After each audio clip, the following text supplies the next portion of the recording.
मी म्हणीन हर जोर जुल्म के टक्कर में, हर जोर जुल्म के टक्कर में, हर जोर जुल्म के टक्कर में लड़ेंगे जीतेंगे, लड़ेंगे जीतेंगे, लड़ेंगे जीतेंगे. आता कसं जिवंत झालं. विजय असो, विजय असो.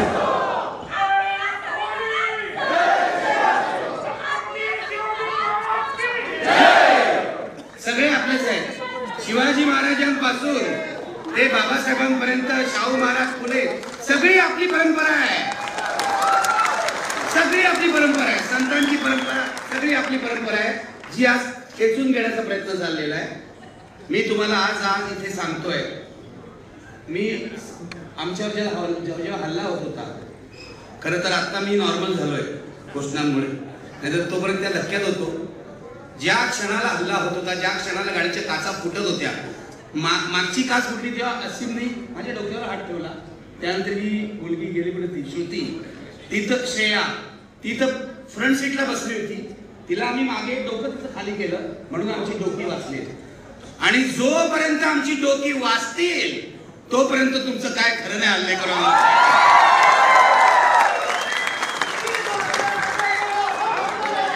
मी तुम्हाला सांगतो, आजच्या हल्ल्याच्या क्षणी, म्हणजे हे खरं तर महात्मा फुलेंचं शहर आहे, सावित्रीबाईंचं शहर आहे, पण या शहराचा गेल्या 100 वर्षांपासून असा हल्लेखोरांचा इतिहास आहे. कलंक तर लावलाच आहे. तुम्हाला सांगतो, 1942 साली या शहरामध्ये आचार्य अत्र्यांची सभा उधळण्याचा प्रयत्न संघाने केला होता, हे लक्षात घ्या. आणि आपला ज्याला रामाची भक्ती करतात म्हणतात, त्यांचा नथुराम कुठल्या शहरातला आहे? तो या शहरातला आहे. माझं म्हणणं इतकंच आहे, या हल्लेखोरांना आचार्य अत्रे असं म्हणाले होते, आम्हाला मारणारे मेले, आम्ही जिवंत आहोत. मी एवढंच म्हणलो, याच्यात थोडा फरक करून, कारण मी अहिंसावादी माणूस आहे. आम्हाला मारणारेही जिवंत राहोत आणि आम्ही जिवंत राहोत. ते मेले असं मी म्हणणार नाही, ते मरो मी इच्छा करणार नाही, तेही जिवंत राहोत. आणि मी आज तुम्हाला सांगतो, या सर्व हल्लेखोरांना डॉक्टर बाबासाहेब आंबेडकरांचं नाव घेऊन मी ते सांगतो, मी माफ केलंय. हा माझा वारसा आहे. तुम्ही मला मारायला आला, महात्मा फुलेंना मारायला आले होते, रामोशी तुम्हाला माहिती आहे. त्यांनी त्यांचं मनपरिवर्तन केलं आणि ते शेवट त्यांचं काम करायला लागलं. मला जर ही संधी मिळाली ना, तर या भाजपवाल्यांचं पण परिवर्तन करून टाकेल. तो माझा मार्ग आहे. या असं काय करता, हा 7वा 8वा हल्ला आहे. म्हणजे माझ्या मनात ही, तुम्ही अंधश्रद्धा म्हणा, श्रद्धा म्हणा, काय म्हणा, 1979 साली माझ्यावर पहिला हल्ला झाला, तिथीला माहितीये. तेव्हाही माझ्या गाडीची मागचीच काच फोडली होती. मागच्या चाकाचं काय, मागच्या काचेचं काय आकर्षण आहे मला कळत नाही. मागून हल्ला, मागून उपस्थित बेकड लोकांचा हल्ला. 7 हल्ले झाले, 7 हल्ले. 6 हल्ल्यातून मी वाचलो. आज 7व्या हल्ल्यातून सुद्धा असे वाचलो. मी जेव्हा हल्ला होत होता तेव्हा या दोघांना काय सांगत होतो विचारा. टेन्शन आलं होतं सगळ्यांना. समोरून माणसं गाडीवर उड्या मारतायत, लाठ्यानी मारतायत, काठ्या मारतायत, पोलीस मध्ये पडतायत, पोलिसांना ऐकत नाहीये. कुठच्याही क्षणी आम्ही आज मरू शकत होतो. मी तुम्हाला सांगतो, मरण डोळ्यासमोर होतं अगदी. त्या वैभवमुळे आपण वाचलेलो आहे. वैभव ड्रायव्हर जो आहे ना, त्यांनी जी गाडी मारली, प्रशांत दादा इथे बसलेले आहेत, त्यांचा एक मोठा गट तिथे उभा होता सिग्नल जवळ. त्यांनी भाजपवाल्यांना थेट अंगावर घेतलं. त्यांची आणि भाजपवाल्यांचा संघर्ष झाला. मी तुमचा ऋणी आहे, तुमचा सर्वांचा ऋणी आहे. याचं कारण तुम्ही मला आज जिवंत ठेवलंय. आणि जोपर्यंत निखिल वागळे आणि आमचे सगळे साथी जिवंत आहेत, तोपर्यंत फॅसिझमच्या लढाईत आम्ही आघाडीवरच राहणार. मारू शकता तुम्ही आम्हाला. दाभोळकरांना मारलं, पानसरेला मारलं, कलबुर्गीला मारलं, आमच्या गौरी लंकेशला मारलं. तुम्ही कधीही आम्हाला मारू शकता, कारण आम्ही निहत्ते लोक आहोत. आमच्या हातात काही नाही. आमचं हत्यार हे प्रेम आहे, लक्षात ठेवा. तुम्ही कधी आमचा जीव घेऊ शकता. पण माझ्या मनात एक विश्वास आहे, त्याचं लॉजिक मला कृपया विचारू नका, नाही तर त्यावरही वाद घाला. माझ्या मनात एक विश्वास आहे पहिल्यापासून 7 हल्ले सहन केल्यावर, की जो सत्याच्या मार्गावर चालतो त्याला एकतर फुले आंबेडकर किंवा महात्मा गांधी कोणीतरी वाचवत असतील. मी याला सांगत होतो आपण म्हणणार नाही, हा माझा विश्वास आहे. नितीन, तू मला अंधश्रद्धा म्हण, काही म्हण, पण हा माझी श्रद्धा आहे. आपण सत्याचं काम करतो, आपल्याला हे लोक मारू शकत नाही, आपल्याला जखमी करतील. आज आमची डोकीच फुटणार होती, काचा गेल्या सगळ्या केसामध्ये आणि अंगामध्ये, पण जगलो आपण, जिवंत राहिलो. आणि जोपर्यंत आम्ही जिवंत आहोत तोपर्यंत तुमच्याशी संघर्ष करणार. या भारताचा हिंदू पाकिस्तान होऊ देणार नाही.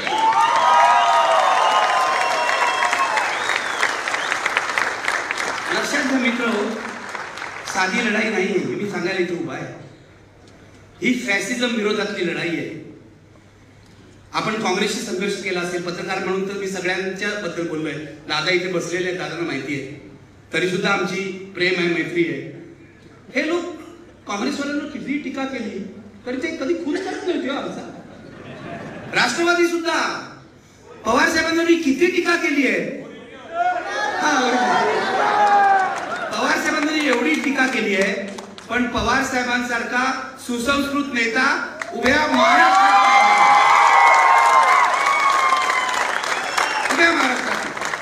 त्यांची संस्कृती आणि यांची संस्कृती बघा. आज त्यांनी धमकी दिली निखिल वागळेला जिवंतपणी मुंबईत जाऊ देणार नाही, मारून टाका, तुमचा प्रश्न सुटेल तुमचा कायमचा, मारून टाका. मला पण कंटाळा आला, 66 वर्ष चालू आहे, कधीपासून मारताय तुम्ही मला? 19 साल पासून. तरी तो कोण तरी मला आमचे फुले आमचे आंबेडकर जिवंत ठेवतातच आहे, पण मारून टाका यार एकदाच. आणि एक निखिल वागळे मेला तर हजारो निखिल वागळे तयार होतील आणि या फॅसिझमचा मुकाबला करतील. हा हिटलरचा फॅसिझम आहे, लक्षात घ्या. ही साधी सुधी लढाई नाही, ही निवडणुकीची लढाई नाही.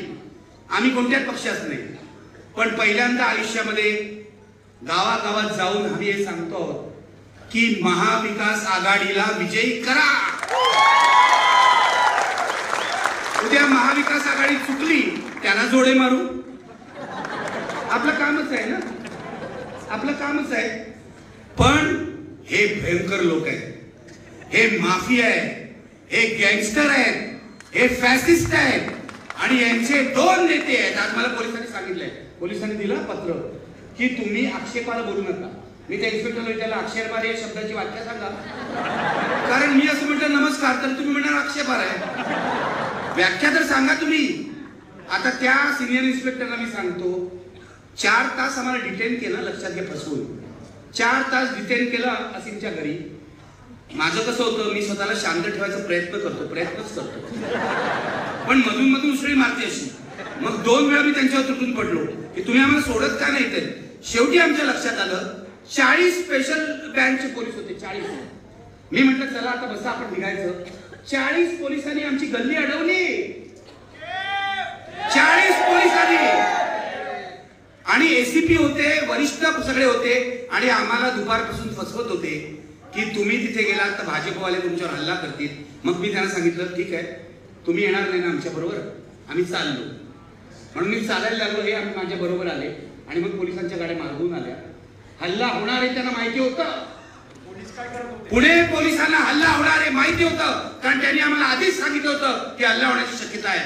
पण पोलिसांनी सिनेमातल्या पोलिसांप्रमाणेच भूमिका बजावली. बघितलं, अख्खं महाराष्ट्रातलं पोलीस दल हे बीजेपीने विकत घेतले. अख्खं पोलीस दल जे रश्मी शुक्लाला महासंचालक करतात, त्या पोलीस दलाला काही नैतिकता राहत नाही. ही हे छोटे छोटे पोलीस आहेत ना, आपले सिनियर इन्स्पेक्टर, एसीपी, त्यांच्यावर माझा राहत नाही. बिचारे आपलेच असतात, बहुजन समाजातले असतात. वरतून दबाव येतो. मी म्हटलं हो आता फक्त 6-7 महिने राहिले, जेव्हा महाविकास आघाडी सत्तेत येईल तेव्हा तुम्ही पुन्हा टोपी बदलणार. 4 तास आम्हाला नजर गजेट ठेवलं होतं तर जरा पोलिसांची गंमतही केली ना. मग मला सिनियर इन्स्पेक्टर म्हणाले की तुम्ही आज प्रक्षोभक बोलायचं नाही. म्हटलं 66 वर्षाच्या आयुष्यामध्ये माझ्यावर प्रक्षोभक बोलण्याबद्दल एकही केस झालेलं नाही. एकेकाळी 55 खटले होते माझ्यावर, 55. त्याच्यातले बहुसंख्य डिफेमेशनचे होते किंवा कंटेम्प्ट ऑफ कोर्टचे होते. पण प्रक्षोभक बोलला, दंगल भडकवली असे खटले झाले नाही. आज पुण्यामध्ये जो माझ्यावर गुन्हा दाखल झालेला आहे तो सुनील देवधर याच्या तक्रारीवरून, ती मी त्या दिवशी सांगितली कशी गाढवासारखी तक्रार आहे, पण पुणे पोलिसांनी त्याच्यातलं अॅट्रॉसिटीचं कलम काढून टाकलं. कारण ब्राह्मण माणूस माझ्यावर अॅट्रॉसिटीचं कलम लावतोय, आदिवासी कमाल आहे, कमाल, बुद्धीची कमाल. आज त्यांना थोडी लाज वाटली असावी म्हणून त्यांनी ते कलम काढून टाकलं आणि आज FIR आम्हाला दिला. आता सोमवारी, आता बघा मी बहुतेक पुणेकरच होणार या सगळ्या, मला जायचंय परत घरी, तर हे म्हणतात सोमवारी आज चौकशी लावूया. हा आमचा असीम आहे वकील, आम्ही शांत लोकांनी तिकडे जाणार. असीम मला सांगतो सर शांत राहा, पोलिसाला काय म्हणतो. त्याचं पण बरोबर आहे, तो वकील आहे. पण पुणे पोलीस आजच्या हल्ल्याला कोण जबाबदार असेल तर पुणे पोलीस आहेत असा माझा स्पष्ट आरोप आहे. स्पष्ट आरोप आहे. त्याला माहिती होतं तरी भाजपवाल्यांना त्यांनी स्कोप दिला.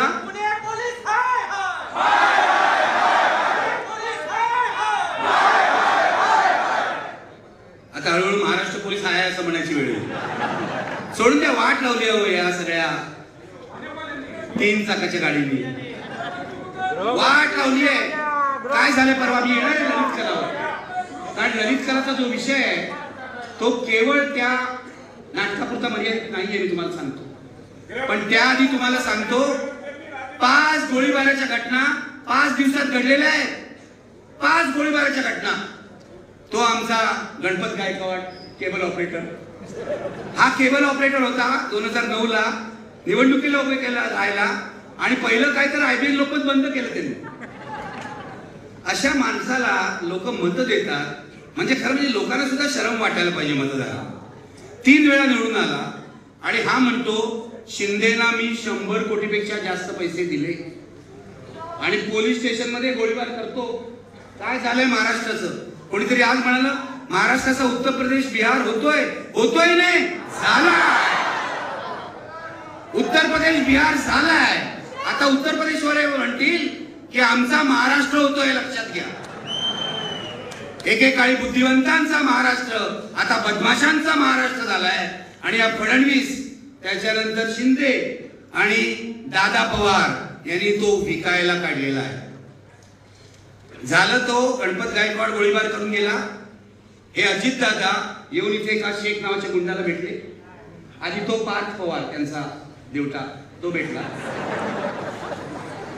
आणि पार्थ पवार कोणाला भेटला? गजा मारण्याला भेटला.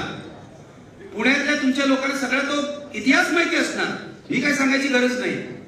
हे आजच का गुंडांना भेटताय? मी तुम्हाला सांगतो यावेळची महाराष्ट्रातील निवडणूक सगळ्यात रक्तरंजित निवडणूक असणार आहे. सगळ्यात रक्तरंजित.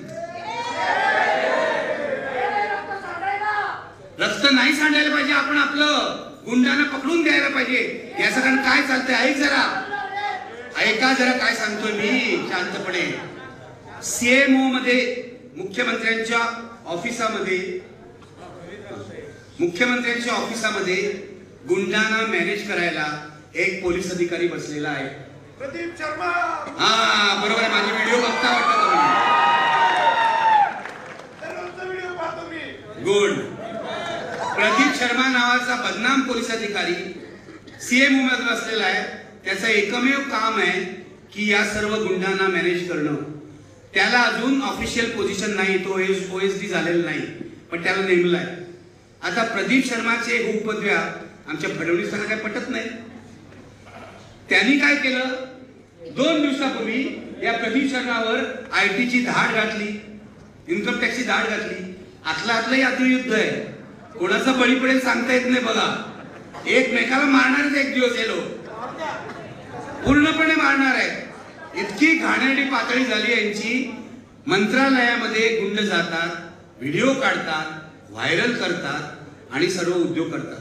तुमच्या पुण्यातल्या ज्या गँग आहेत ना, या बहुसंख्य गेल्या वेळेला राष्ट्रवादीसाठी काम करत होत्या, अजितदादासाठी. म्हणजे पुण्यातले तुमचे बादशाह होते अजित. मग काय म्हणू? बरं, अजित पवार दादा म्हणून प्रेम केलं, बरोबर आहे, ठीक आहे. ओके, आता दादा रोहित दादा रोहित दादा आले. अरे वा, रोहित दादा पण धाडसी आहे. रोहित दादा, मी तुम्हाला एक गोष्ट सांगतो माझ्या अनुभवावरून.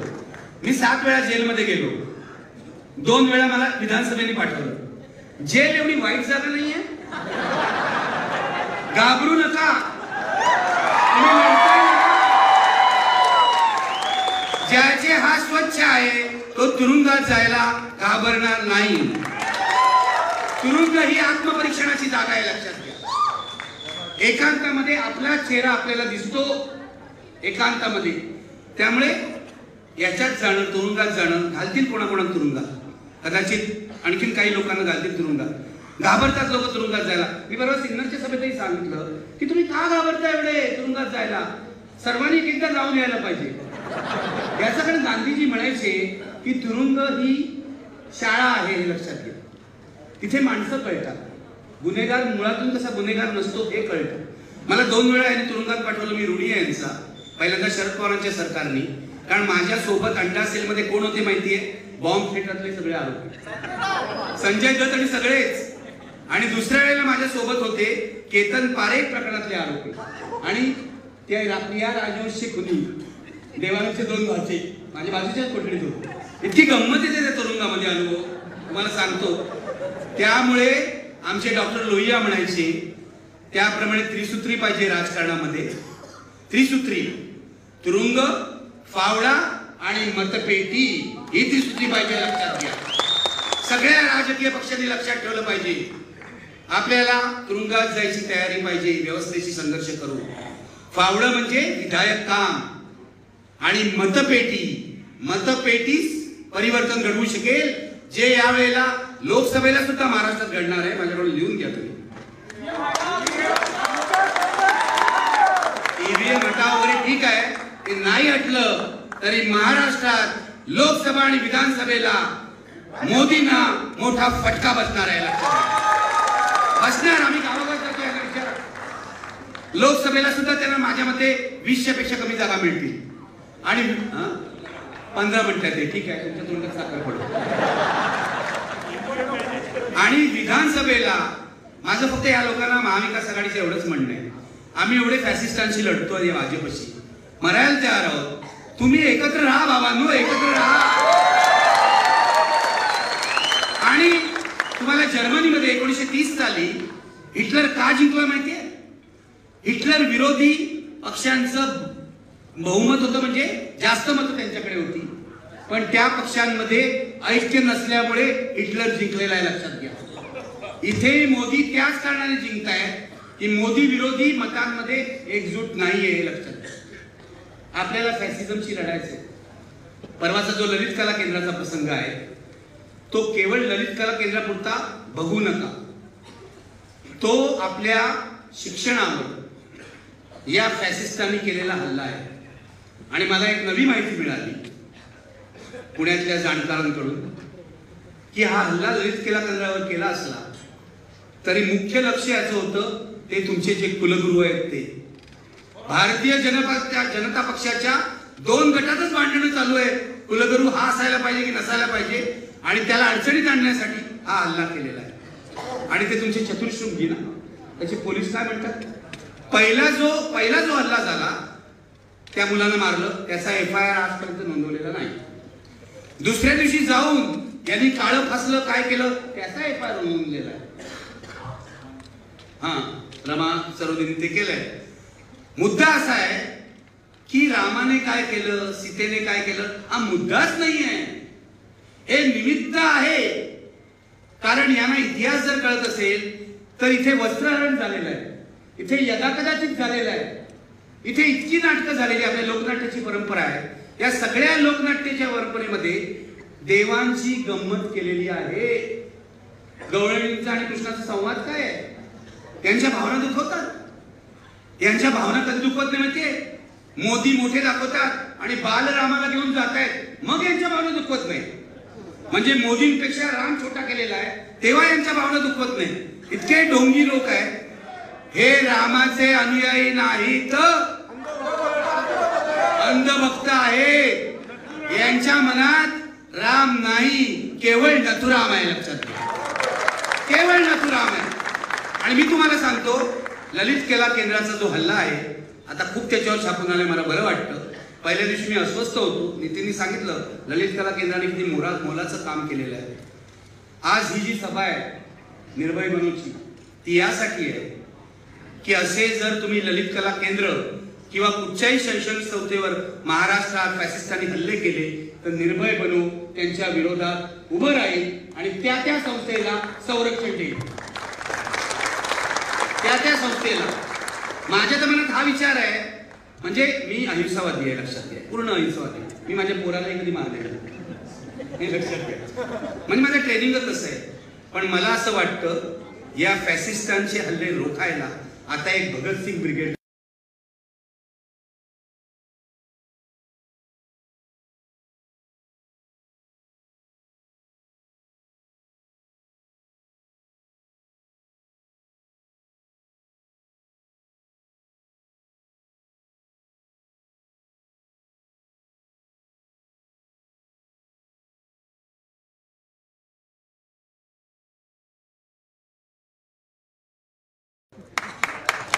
हे लक्षात घ्या.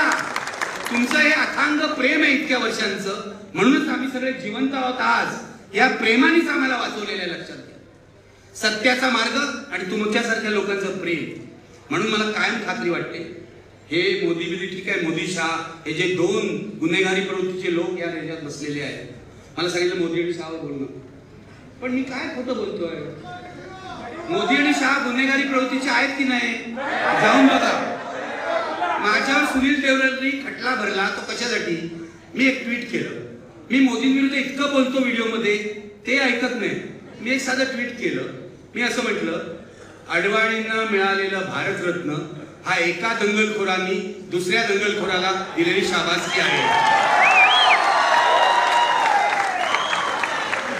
इतकं साधं वाक्य आहे. याच्यात माझं मतही नाही, कारण फॅक्ट आहे, वस्तुस्थिती आहे. अडवाणींच्या यात्रेनंतर दंगली झाल्या.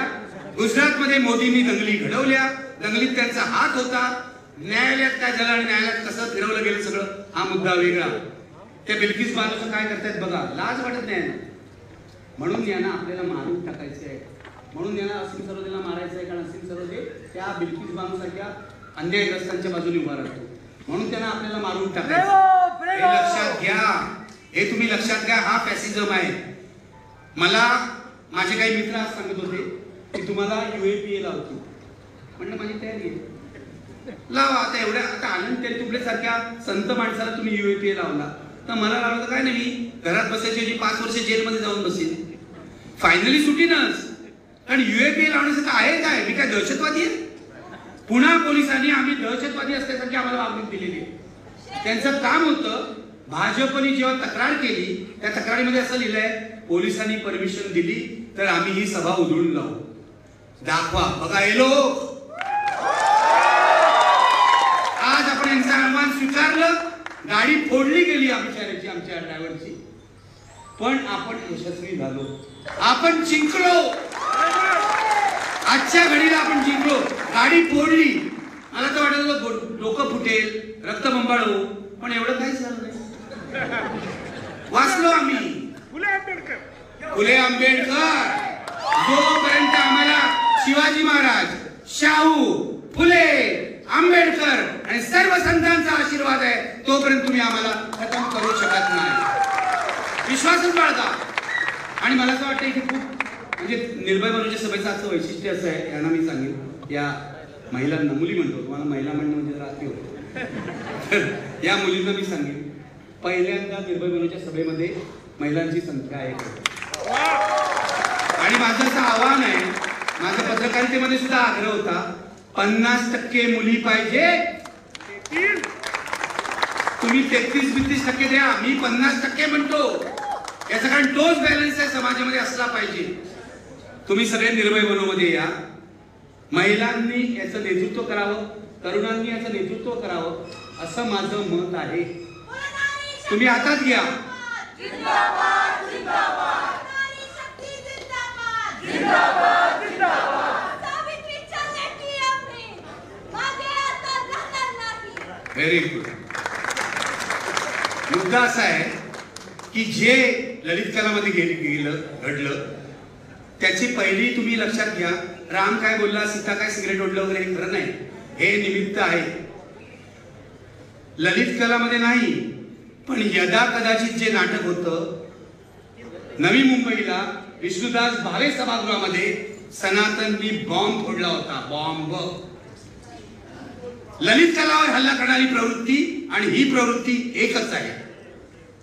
ललित कलावर हल्ला करणारी प्रवृत्ती आणि दाभोळकर, पानसरे, कलबुर्गी, गौरी लंकेश यांचा खून करणारी फॅसिस्ट प्रवृत्ती एकच आहे, लक्षात घ्या. तालिबानी प्रवृत्ती. बरोबर आहे. सगळ्यावर नाही बोलू शकत आपण, जग छोट आहे. वेगळं भाषण ठेवा आणि 10,000 लोकांची सभा घ्या. मी आज नाही बोलणार, लोह्यावर बोलणार. मुद्दा हा आहे, मी हे तुम्हाला सांगतोय आणि हात जोडून सांगतोय. आज ललित कलामध्ये घुसले, आज आणखीन कुठे घुसले, आज मुसलमानांवर बुलडोजर फिरवले, कोणी काही बोललं नाही. हे लोक आज आम्हाला ज्या पद्धतीने मारले, तुम्ही बघितलं विश्वंभर कसे मारत होते आणि काय करत होते. पण मी म्हणतो की हे आपलं ट्रेनिंग आहे, हे ट्रेनिंग आहे, याच्यातूनच कार्यकर्ता तयार होतो. पहिल्यांदा मी जेलमध्ये गेलो होतो इंदुताई केळकरांच्या अंग्रेजी हटाव मध्ये. आझाद मैदान जेलमध्ये 24 तास. मस्त अनुभव. अरे जेल कधी बघितलं नव्हतं, पहिल्यांदाच बघितलं. सत्याग्रहामध्ये जेलमध्ये गेलो आणि अनुभव आले. माझा मुद्दा एवढाच आहे की ही फॅसिस्ट माणसं ललित कलावर हल्ला करून थांबणार नाहीये. ही आपल्या घरात घुसणार आहे, ते लक्षात ठेवा. ही आपल्या घरात घुसणार आहे. कारण राम जन्मभूमी, राम मंदिर ज्या दिवशी झालं त्या दिवशी एका RSS वाल्याचा मला फोन आला, ललितच्या शिव्या घातल्या नेहमीप्रमाणे, आणि म्हणाले एक दिवस तुमच्या घरात घुसून तुम्हाला धडा शिकवू. ही त्यांची हिंमत वाढलेली आहे. हे रामाचे वंशज वगैरे काही नाही, हे रामाचे व्यापारी आहे, ते लक्षात ठेवा. नाहीतर राम मंदिरापाठोपाठ तो लोढा तिथे गेला नव्हता नसता. लोढा बिल्डर मुंबईचा गेलाय अयोध्येमध्ये. हजारो एकर जमीन त्यांनी खरेदी केली आहे आणि त्यातल्या जमिनीचा एक तुकडा अमिताभ बच्चननी 14 कोटीला घेतलाय. रामाचा वापर आहे. अदानी पण गेलाय ना, अदानी पण गेलाय बघा. अंबानी गेलाय का थोड्या दिवसात. बघा ऐका, मुद्दा हा आहे की राम एक मंदिर बांधायचं आणि त्याभोवती मार्केट उभं करायचं, रामाचा मॉल. हा धंदा आहे, हा धंदा आहे, श्रद्धेचा धंदा आहे, लक्षात ठेवा. या लोकांना धर्माबद्दल प्रेम नाही, यांना धर्म विकायचा आहे. तिथे राष्ट्रपती म्हणतात आम्ही आदिवासी केली आणि त्या राष्ट्रपतींना साधं निमंत्रणही नव्हतं, त्याचा वारंवार अपमान केलाय. आणि आज सुनील देवधर मला सांगतो की तू राष्ट्रपतीचा अपमान केला म्हणून तुझ्यावर ऍट्रॉसिटी. काय बोलायचं आहे ना, काय बोलायचं. मित्र, माझी एवढीच शेवटी विनंती आहे, सगळे एकत्र राहूया. छोटे छोटे मतभेद विसरा. आज जोडून तुम्हाला सांगतोय, पुरोगामी चळवळी बरोबर मी इतकी वर्ष काढली पत्रकार म्हणून. यशवंतरावांनी बेरजेचं राजकारण केलं. आम्ही सगळे वजाबाकीचं राजकारण करतो. आमच्या बरोबर 90% ज्याचं पट्ट आहे ना त्याला पण बाहेर पडतो. नाही नाही तू बाहेर. इतके आम्ही शुद्ध ब्राह्मणी होतो सगळे पुरोगामी चळवळीतले लोक. माझं म्हणणं आहे मतभेद विसरा. काँग्रेस असो, राष्ट्रवादी असो, वंचित असो, सगळे. शिवसेना आपले उद्धव ठाकरे बदलले बरोबर. शिवसेना उद्धव ठाकरे ओरिजिनल बरोबर. ओरिजिनल निखिल वागळे ओरिजिनल, तसं ते ओरिजिनल, हे लक्षात घ्या. तर एकत्र राहूया. हिटलरची लढाई आहे, मुसोलिनीची लढाई आहे. जगातल्या सगळ्या हुकुमशहांचा इतिहास काढून बघा. जेव्हा हुकुमशहा तिसऱ्या टर्मला निवडून येतो तेव्हा तो अधिक जाचक बनतो. पुतीनचा इतिहास पहा. बांगलादेशामध्ये अगदी जवळ आहे आपला शेख हसीनाचा इतिहास पहा. तिथे तुर्कस्तानमध्ये तिथल्या अध्यक्षाचा इतिहास पहा. अधिक सेन्सॉरशिप येणार. आणि तुम्हाला याची जाणीवही नाहीये की IT रूल तर यांनी केलेच, पण सोशल मीडिया सेन्सॉरशिपचं बिलही यांनी मंजूर केलेलं आहे. बहुमताच्या जोरावर पास केलेलं आहे, अजून इम्प्लिमेंट व्हायचं आहे एवढंच. म्हणजे YouTube वरून आता जे आम्ही रवीश कुमार, अजित अंजुम सगळे करतोय ते एक दिवस बंद होणार. पण काळजी करू नका, आपला आदर्श भगतसिंगाचा आहे. आपण आणीबाणी बघितलेली आहे. आम्ही भूमिगत मार्गाने ही चळवळ चालू ठेवू. म्हणजे तुम्ही दोघं हिंसा वगैरे करणार नाही. जसा रेडिओ उषा मेहतानी स्वातंत्र्य आंदोलन चालवला, तसा रेडिओ किंवा TV स्टेशन किंवा वेब पोर्टल आम्ही चालू आणि मोदी शहांची जुलमी हुकुमशाही आणून पाडू. लक्षात. निखिल वागळे आगे बढो म्हणतायत, आपण असं म्हणूया बाबासाहेबांचा आशीर्वाद आहे. आपण शेवटी भाषणाच्या शेवटी एकच घोषणा देतो, जय भीम. तुम्ही म्हणा, कारण जय भीम ही सार्वत्रिक घोषणा आहे, ही फक्त दलितांची घोषणा नाही. या बाबासाहेबांनी सर्व जाती धर्मांना प्रकाश दाखवलेला आहे आणि हे संविधान आपल्याला दिलेलं आहे. जास्त काय बोलणार नाही. खरं म्हणजे मला वाटलं ते आल्यानंतर मी थकलोय, पण इथलं सगळं बघून हे काय आहे.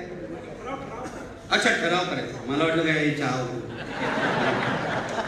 असं केलं तर चहा नाही. चहाची वेळ कळून गेलेलं.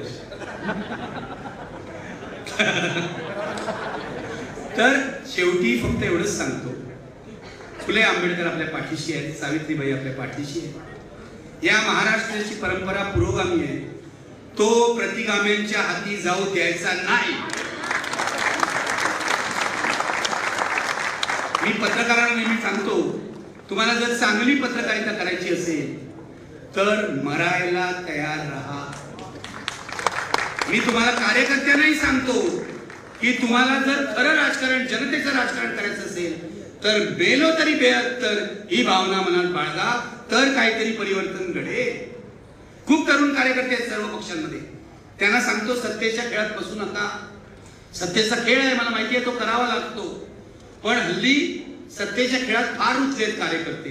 बाहेर पडा, लोकांसाठी काम करा. लोकांसाठी काम कराल तर लोकांच्या मनात जाल आणि तुम्ही जिंकाल.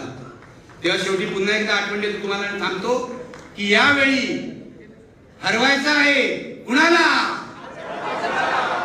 मोदी शहाला आणि महाराष्ट्रामध्ये महायुतीला. म्हणा, कुणाला हरवणार? कुणाला हरवणार? हे लक्षात ठेवा, हे लक्षात ठेवा, हे लक्षात ठेवा. आणि मतदान करताना त्या ईव्हीएमचं काय होईल मला माहित नाही. ईव्हीएम बदलायला पाहिजे वगैरे सगळं बरोबर आहे, मला हे मान्य आहे. इंडिया आघाडीने तसा ठरावही केला होता की त्याच्यावर काहीतरी तुम्ही पेपर ट्रेल वगैरे द्या. ते इलेक्शन कमिशनने मान्य केलेलं नाही आणि इलेक्शन कमिशन मोदी शहाला विकलंय, पूर्ण विकलं गेलेलं आहे. नाहीतर शिवसेना आणि राष्ट्रवादी काँग्रेसचा असा निर्णय आलाच नसता. लेजिस्लेटिव्ह मेजॉरिटीच्या जोरावर कोणी पक्ष ठरवतो का? आजपर्यंत असं झालेलं नाही. असा निर्णय आलाच नसता. तेव्हा मित्र, खूप वेळ घेतला तुमचा, पण या किती हल्ले झाले तरी मागे हटू नका. नाही, बस झाला, आता मी पण दमलोय.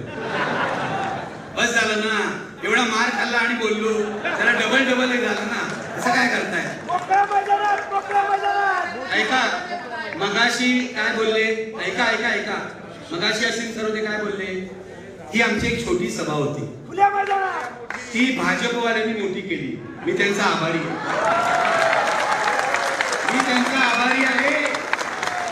ते आपल्या नादी लागले नसते तर आपलं एवढं सगळं प्रसिद्धीच झाली नसती. मी त्यांचा आभारी आहे. पण पुढची सभा जेव्हा तुम्ही लोक घ्याल, मला माहित नाही पुण्यातलं सगळ्यात मोठं मैदान कुठचं आहे. जे कुठचं असेल ते पुण्याच्या सगळ्यात मोठ्या मैदानामध्ये पुढची निर्भय मनोची सभा झाली पाहिजे आणि तुम्ही जबाबदारी घेतली पाहिजे. तेव्हा पुन्हा एकदा शेवटी म्हणतो, लढेंगे.